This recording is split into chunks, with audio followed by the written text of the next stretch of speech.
multiplicador. Pegou? Vamos orar? Senhor meu Deus, eu coloco nas tuas mãos os teus filhos nessa noite, fica conosco. Manifesta, Deus, o teu poder e a tua graça, livra-nos do mal e abençoa este lugar, em teu nome, em nome de Jesus, amém?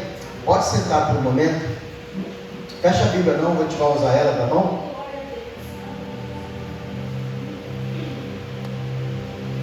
E conheceu Adão a Eva, sua mulher, e ela concebeu e teve a Caim, e disse: alcancei do Senhor um varão. E teve mais a seu irmão Abel, e Abel foi pastor de ovelhas, e Caim lavrador da terra. Aí a pergunta que eu faço: para que Abel vai criar ovelhas, se na época eles não comiam carne de animais? Simples. Também está entre linhas que eu vou falar aqui. Quando Adão e Eva eles pecam, quem lembra da cena? O Senhor havia os colocado no jardim, porque Adão não foi feito no jardim. Segundo a teologia, Adão foi feito no lugar chamado o coração de Deus, a face do Senhor. O jardim é um lugar pulsante. Ele é feito na face do Senhor e ele é colocado no jardim, depois de Deus ter feito o jardim. E eles estão no jardim e lá Deus fala com Adão. Deus vai levar 6 dias para preparar tudo, e no último dia Deus faz o homem, forma o homem, porque Deus havia feito tudo para entregar ao homem. Depois que Deus os coloca no jardim, Deus fala para Adão, entregando para ele os 3 reinos: o reino marinho, o reino animal e o reino vegetal. O único que Deus não entrega é o reino mineral, porque Deus sempre vai dizer: meu é o ouro e minha prata. Esse reino mineral antes era de Lúcifer, porque a Bíblia diz que ele habitava ali em pedras afogueadas. Todo o minério, todo o ouro, toda a prata era cobertura, toda a joia era a cobertura do seu corpo. Quando Deus forma o novo Éden, esse Éden de Adão, Deus não entrega esse reino na mão de Adão, entrega a ele o reino marinho, animal e o reino vegetal, e vai dizer para ele: olha, você deve governar sobre todas essas coisas, governe tudo, domine tudo. E Deus vai plantar uma árvore no meio do jardim. Na verdade haviam 2: a árvore do conhecimento do bem e do mal e a árvore da vida. E Deus vai dizer a Adão: de todas as árvores que há no jardim você deve comer livremente, porém da árvore do conhecimento do bem e do mal, dessa você não deve comer, porque o dia que você comer dela, certamente morrerás.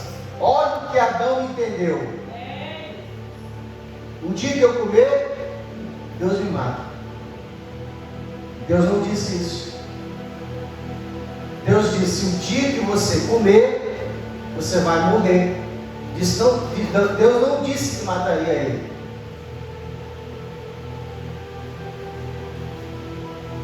A pergunta que eu faço: se Deus sabia que Adão e Eva tinham possibilidade de comer do fruto proibido, por que Deus coloca um fruto e proíbe no meio do jardim? Porque se Deus não colocasse uma porta de saída, o jardim de paraíso se tornaria uma prisão. O que faz o jardim ser um paraíso é ter uma porta de saída. Se eu te coloco você no lugar, por mais belo e bonito que seja, e não te deixo você sair, eu estou te prendendo. Então a árvore do conhecimento do bem e do mal era a chave de saída do jardim. O dia que você não quiser mais ser provido por mim, como a da árvore do fruto do bem e do mal, você sai do jardim.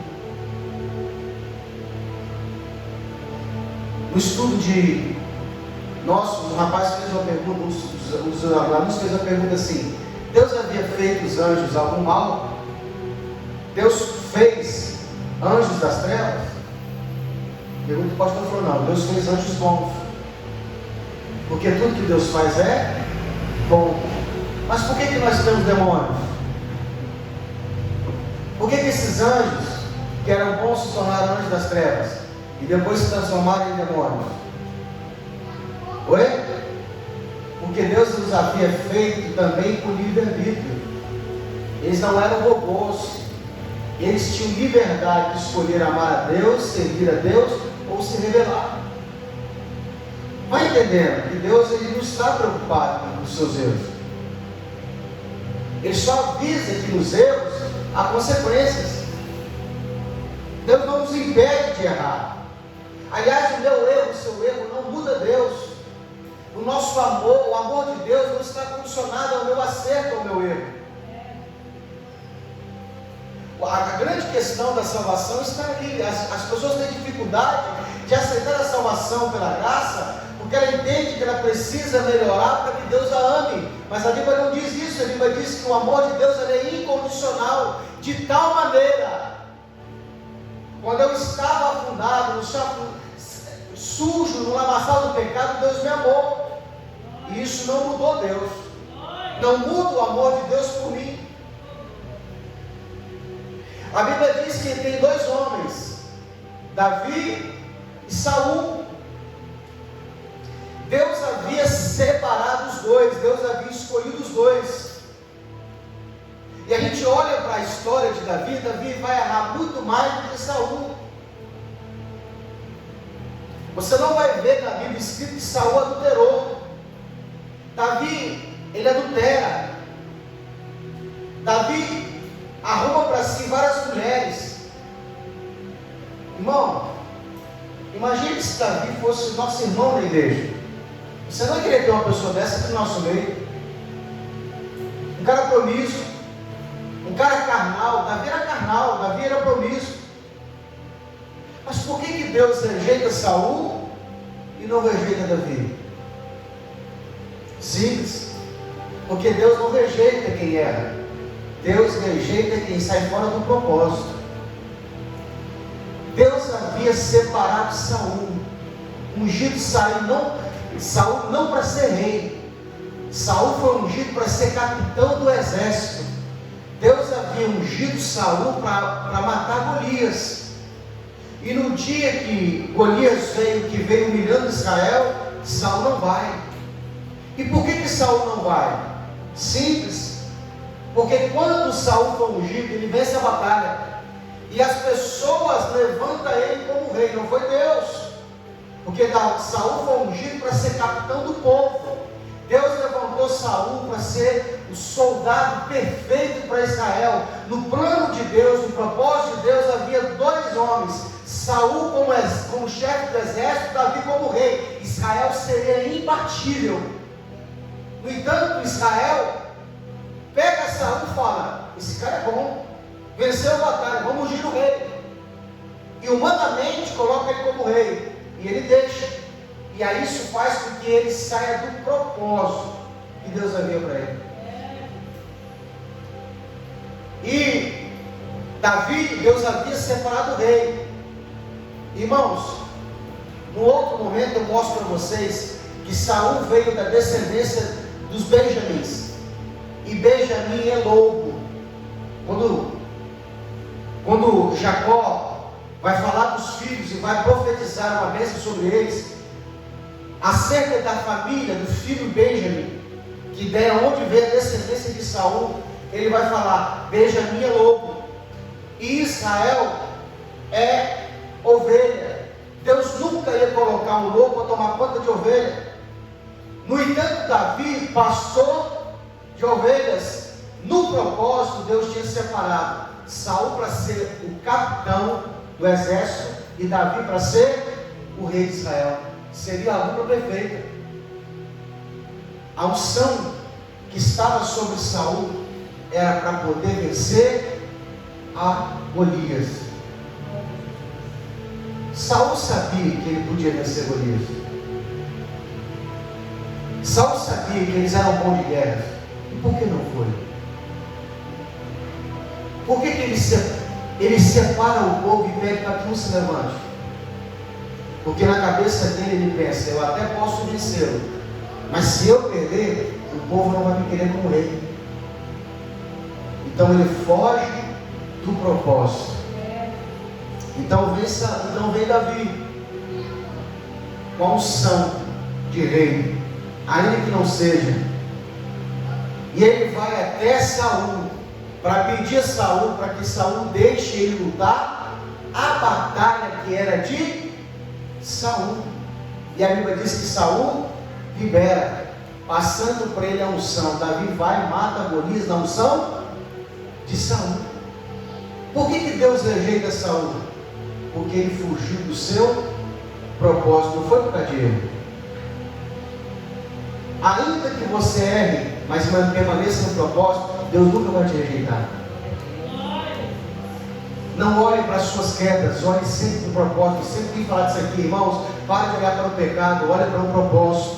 Não olhe para o pecado. O pecado não é seu problema, o problema é de Deus. Não tenta lutar contra o pecado, tenta lutar contra você mesmo, para que você nunca saia do propósito de Deus. Davi nunca olhou, nunca tentou lutar contra o pecado. Contra o pecado ele se entregava e falava com Deus: Senhor, me livra de mim mesmo. Olhe por mim, porque eu sou formado em pecado. Foi em pecado fui formado. A minha mãe em pecado foi formada. Eu nasci em pecado.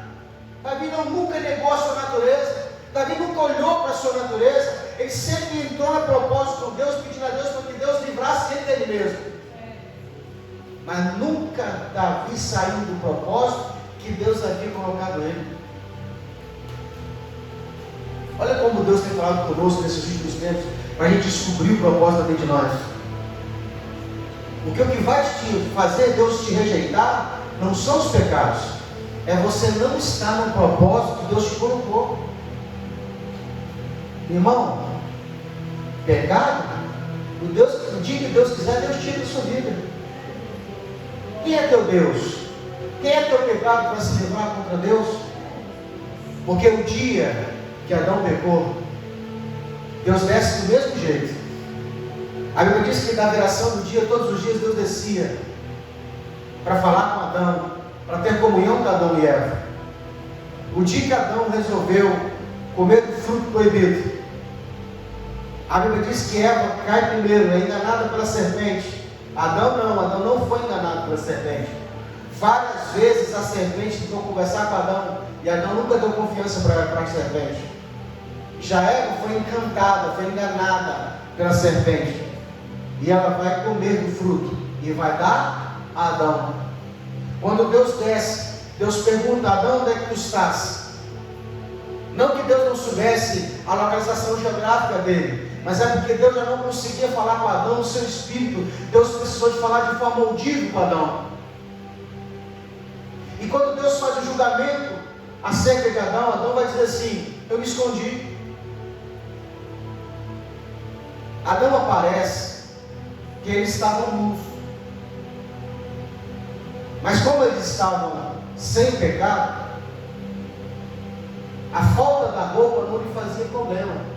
Mas agora em pecado ele se tornou um animal, porque o homem sem as vestes da inocência se torna um animal. Não existe esse homem forte pelado, irmão.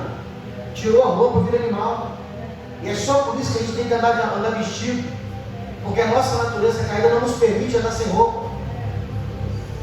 Antes eles andavam sem roupa e não pecavam. Agora Adão precisa se vestir, e Adão vai buscar um artifício humano E ele vai até a figueira. É nessa passagem em Gênesis que a figueira aparece pela primeira vez. E ele faz para si aventais e para Eva roupas com folha de figueira. E Deus desce e fala assim: o que você está fazendo? Eu me escondi. Por que você se escondeu? Você comeu da fruta que eu disse para você não comer? E o desastre da humanidade começa ali.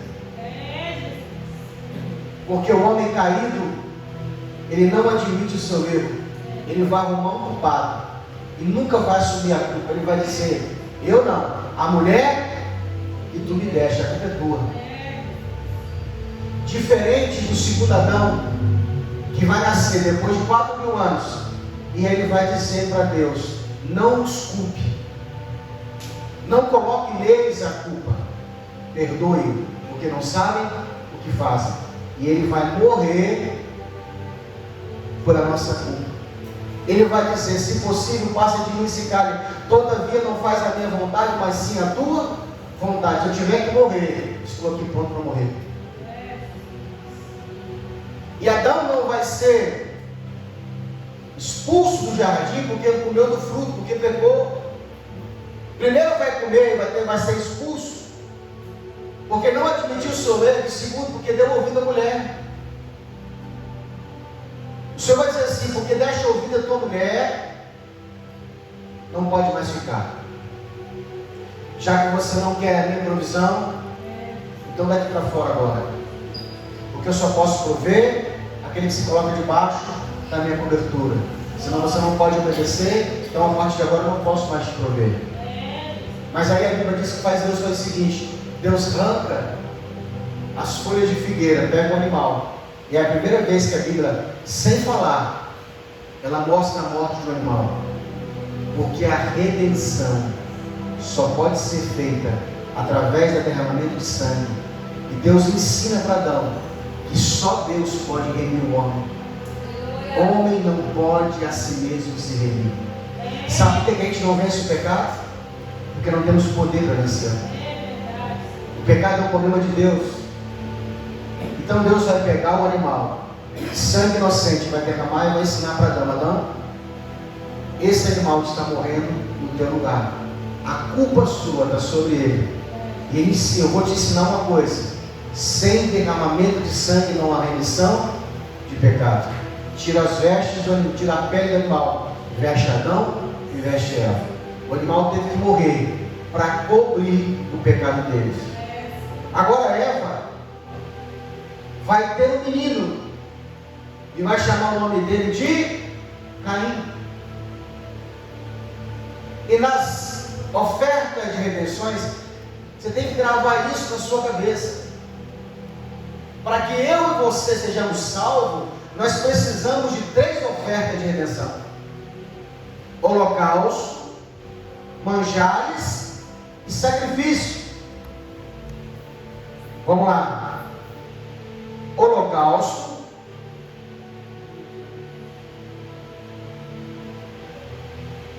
manjar e sacrifício.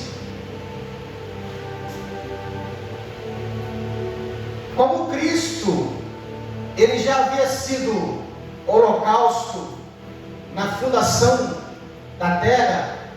Quando você lê Gênesis capítulo 2, vai dizer assim: e no 7º dia descansou o Senhor, santificando o sábado.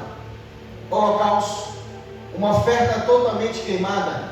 Cristo, ele é as 3 ofertas. Essas 3 ofertas falam de Cristo. Quando a Bíblia menciona sobre ela está só didaticamente nos ensinando, falando conosco.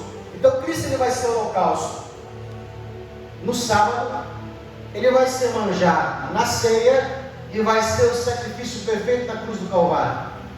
Então Deus agora precisa falar dessas ofertas. Então agora, como Adão foi ensinado por Deus acerca dessas ofertas, ele vai passar para os filhos.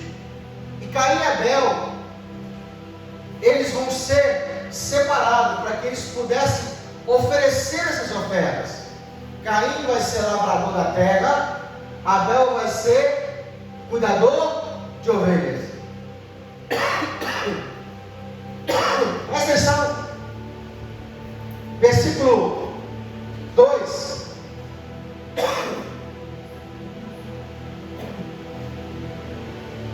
E teve mais a seu irmão Abel, e Abel foi pastor de ovelhas, e Caim, lavrador da terra.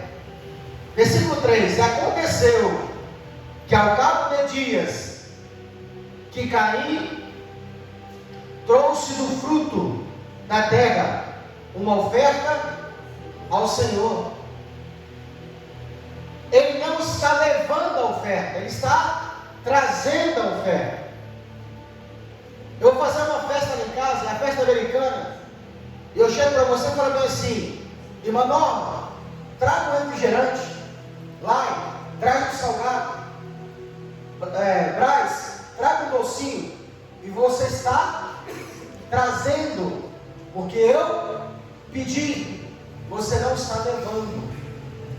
A palavra que eles estão falando, que eles trouxeram a oferta, é porque foi pedida do jeito que tinha que ser pedido. Cada um deles foi orientado por Deus acerca do que deveriam trazer. Abel, a oferta de Abel aponta para a graça. Diga comigo, a oferta de Abel, ela aponta para a graça. Aonde eu não preciso me esforçar, ela está pronta. Abel não precisa cultivar, não precisa suar a camisa, ela é completa. Ele nem precisa fazer força para trazer o animal, porque o animal vai ganhando sozinho. Contém nela a gordura, contém nela a oração, libação e azeite. E ela tem lá o derramamento de sangue. A oferta de Caim, para ser completa, tinha que ter o azeite de oliva, o suco da uva e a fina flor da farinha de trigo.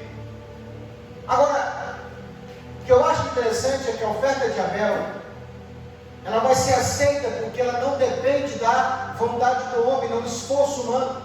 A de Caim vai ser rejeitada porque existe esforço humano. Abel não está sendo aceito pelo seu esforço. Caim tenta ser aceito pelo esforço.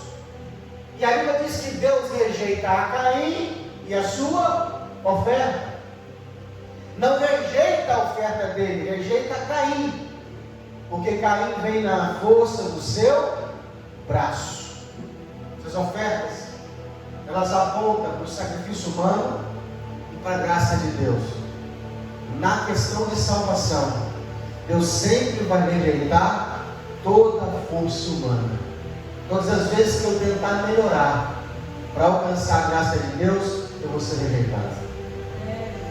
Todas as vezes que eu achar que eu me esforçando mais, eu vou ter a aceitação de Deus, eu vou sempre ser rejeitado. Agora, todas as vezes que eu entrar debaixo do favor de Deus, Deus me aceita.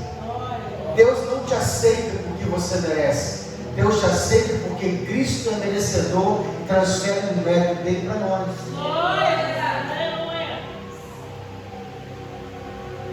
Caim olha para a oferta do irmão.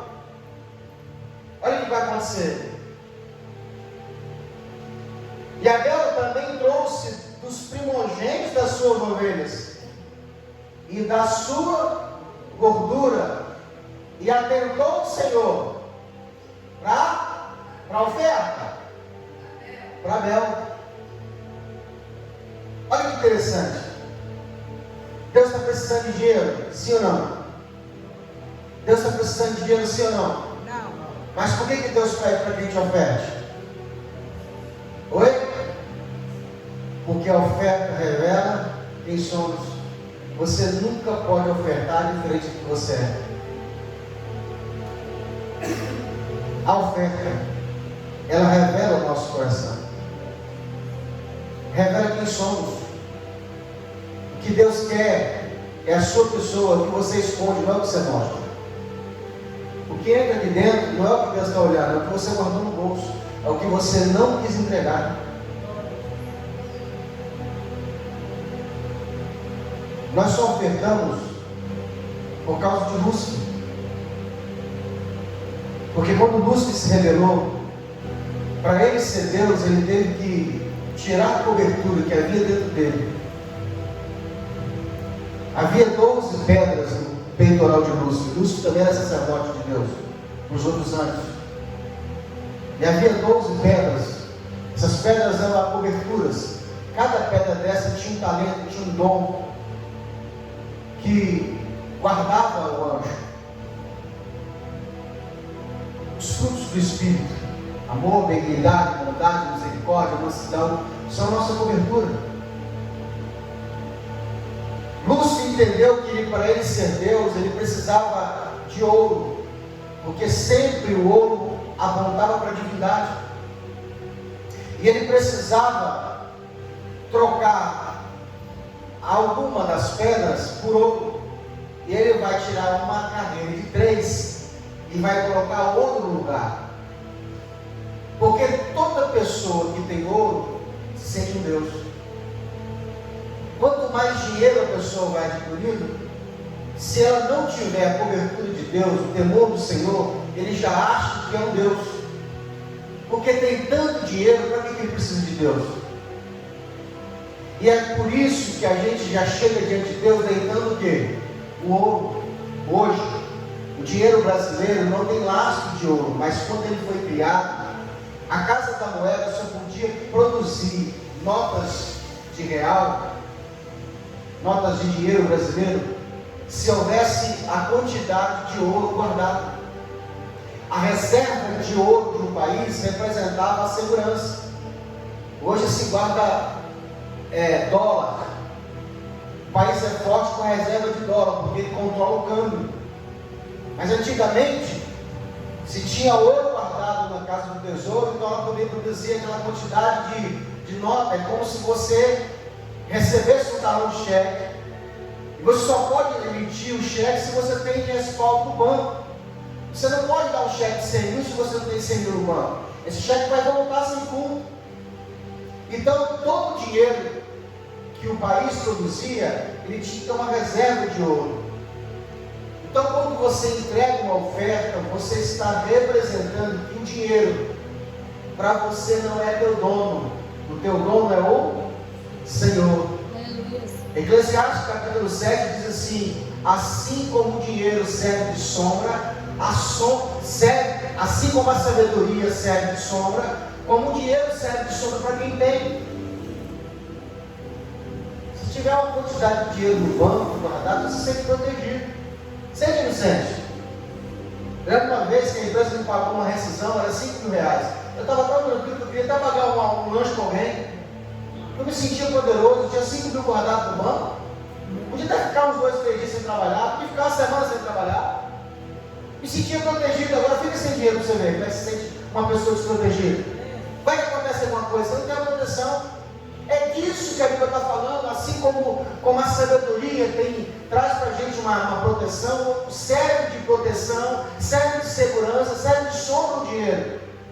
O que Deus está querendo dizer para você, para mim nessa noite: quem é teu protetor? Quem é que te guarda? Quem é que te protege? É o dinheiro ou é o Senhor que você sabe? É o Senhor que te protege ou é o dinheiro? Por que quando você vai ofertar, você sente que vai te faltar? Dá 100, não vai faltar, dá só 10. É assim que tem na nossa cabeça. Mas quando você confia em Deus, você fala assim: vou colocar o 100 porque o Senhor me guarda. Mas na cabeça da gente não vem isso. Está amarrado, vou dar 100 nada, vai que me falta. Vai faltar esse dinheiro também. É isso que vem na nossa cabeça. E é só por isso que o Senhor nos pede oferta, para que você se lembre que tem um dom.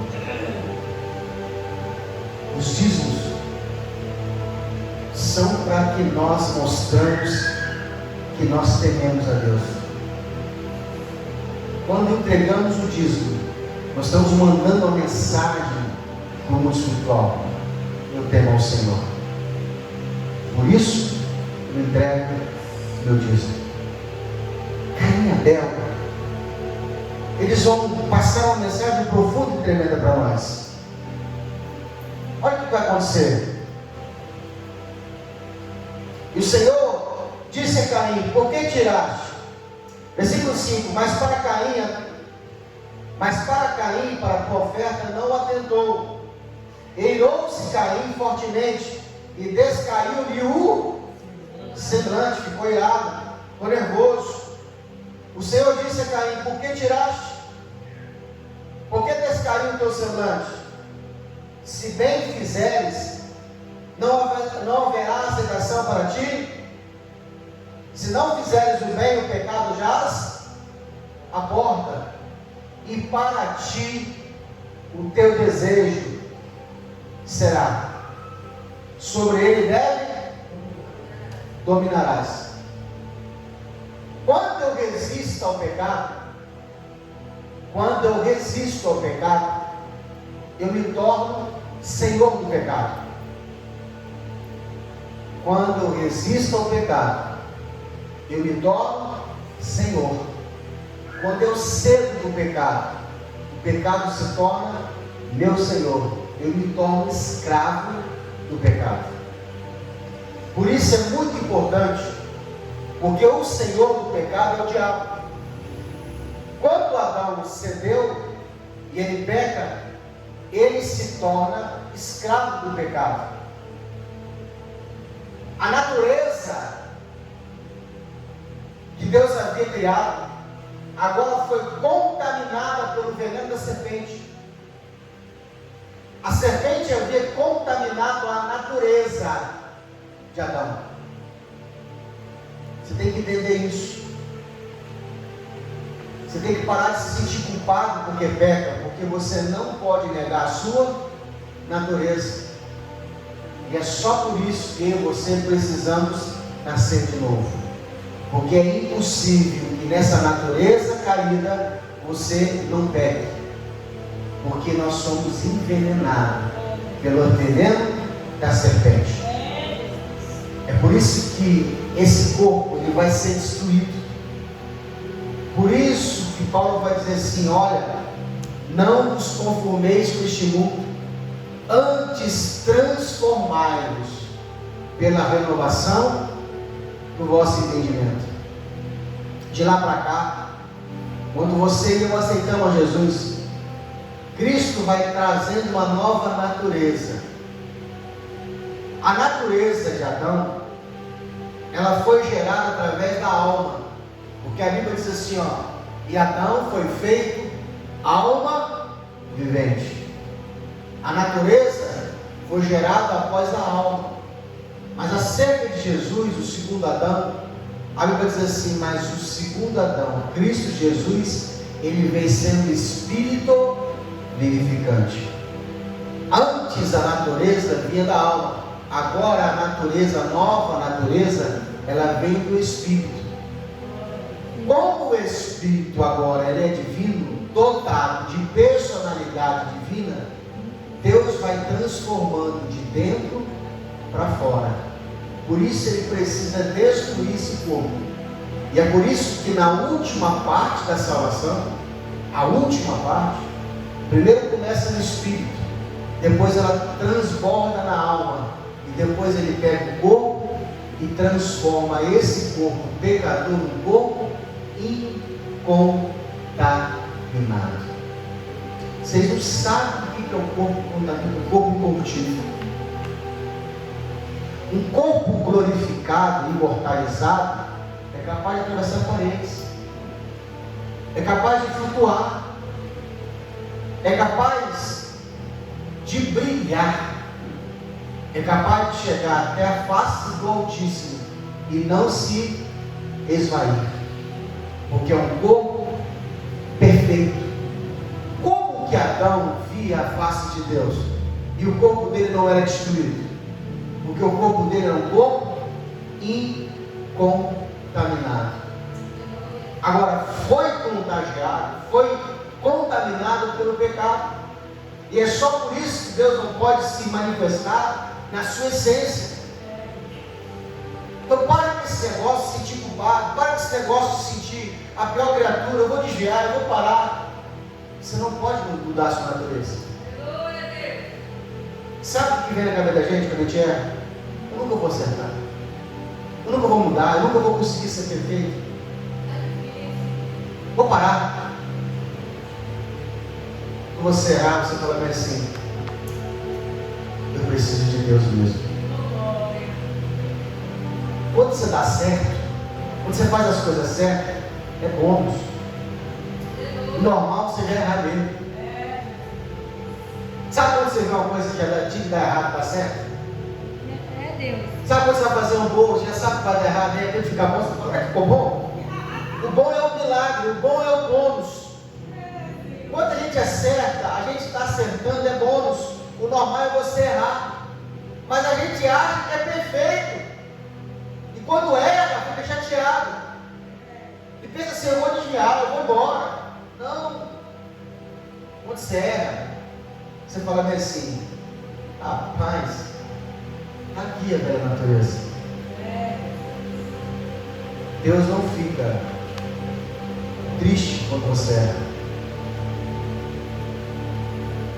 Pastor, como é que eu faço para acertar? Se entrega. Glória a Deus. Anda no Espírito. Porque quando eu ando na carne, eu erro. O que é andar na carne? As vozes. O Espírito Santo fala comigo, e minha alma ouve. A minha carne fala comigo, e eu ouço. Quando você erra, é quando a carne vence. Agora imagine você, é a sua alma. Diga assim: você, eu, bota a mão assim: eu sou alma. Você não é corpo, não. Esse corpo não é você, esse corpo é as vestes da sua alma.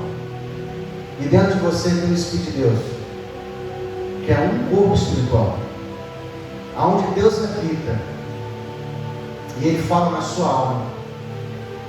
Agora, se você passa pouco tempo falando com Deus, no seu Espírito, como que você vai saber e ouvir a vontade dEle? Você precisa conversar com Deus no seu Espírito. Você precisa falar com o Espírito Santo no seu Espírito.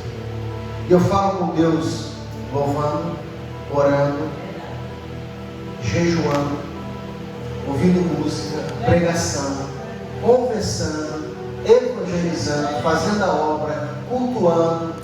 Estou falando com Deus.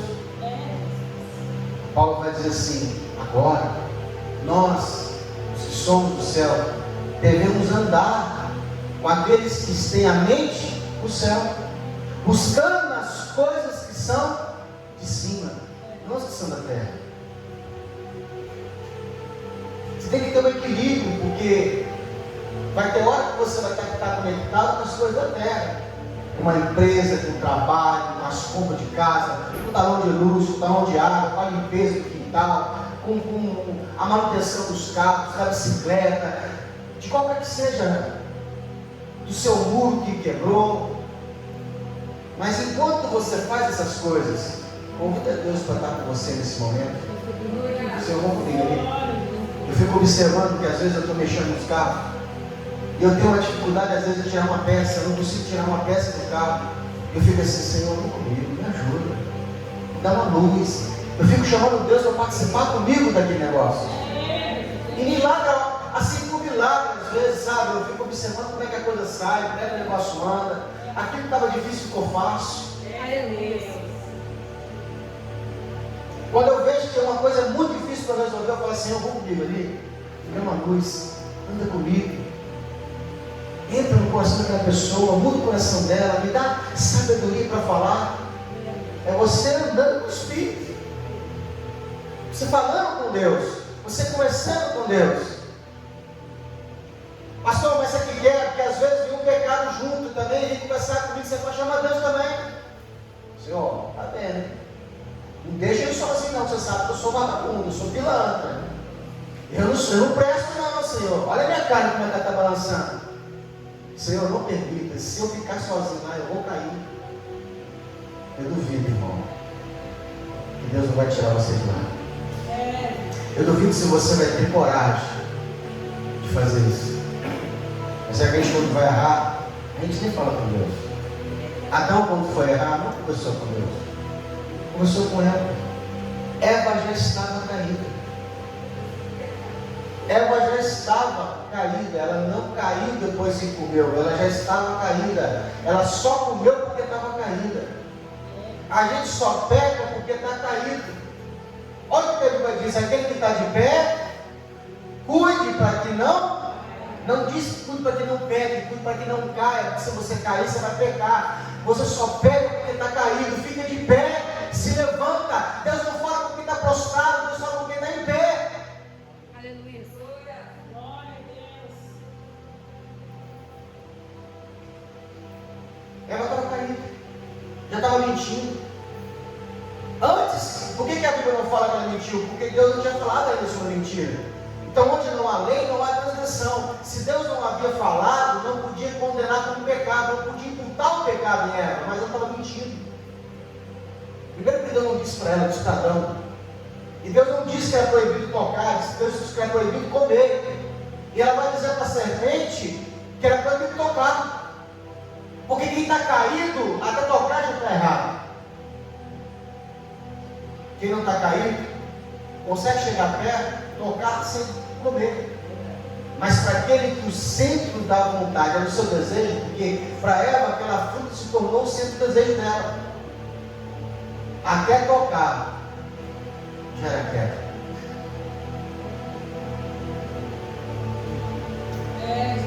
Para quem o pecado já dominou, até chegar perto já é perigoso. Adão só errou porque não chamou Deus para participar. Porque quando foi colocar nome dos animais, ele chamou o Senhor. Quando foi colocar nome na baleia, chamou o Senhor. A Bíblia diz que Deus descia na viração do dia para conversar com Adão. E ali Adão tinha comunhão com Deus. Por que ele não perguntou para o Senhor? Oferta de redenção. Caim e Abel foram levantados para trazer oferta de redenção. Um foi rejeitado e o outro foi aceito. Porque um quis fazer com a força do seu braço e outro acreditou na graça de Deus. A graça estava naquele momento presente, enquanto a força do braço representava a religião. A figueira representa a religião. Eu consigo me tapar só para o homem ver. A religião, ela traz uma cobertura do pecado para o homem ver. Você sabe que as pessoas que estão na igreja, que são religiosas, elas parecem ser pessoas perfeitas, imaculadas, inculpáveis. Mas será que diante dos olhos de Deus estão assim? Deus prefere um pecador sincero do que um religioso hipócrita. Todas as vezes que Jesus conversou com pessoas religiosas que eram hipócritas, ele repreendia. E aos pecadores, ele nunca tratou com acidez, sempre os tratou com respeito. Porque Deus prefere um pecador sincero do que um religioso hipócrita. A gente bate no peito e diz assim: eu não era, eu sou santo. Ai de mim. É por isso que eu não ando com fulano. É por isso que eu não ando com ciclano. Enquanto que aquele que está debaixo de graça fala assim: Senhor, tem misericórdia de mim, porque se o Senhor tiver misericórdia, eu sou pior que ele. O que está fazendo, eu faço pior. É aquele que não confia na sua força, mas se entrega naquele que é poderoso para te libertar. Vou ficar de pé em nome do Senhor Jesus.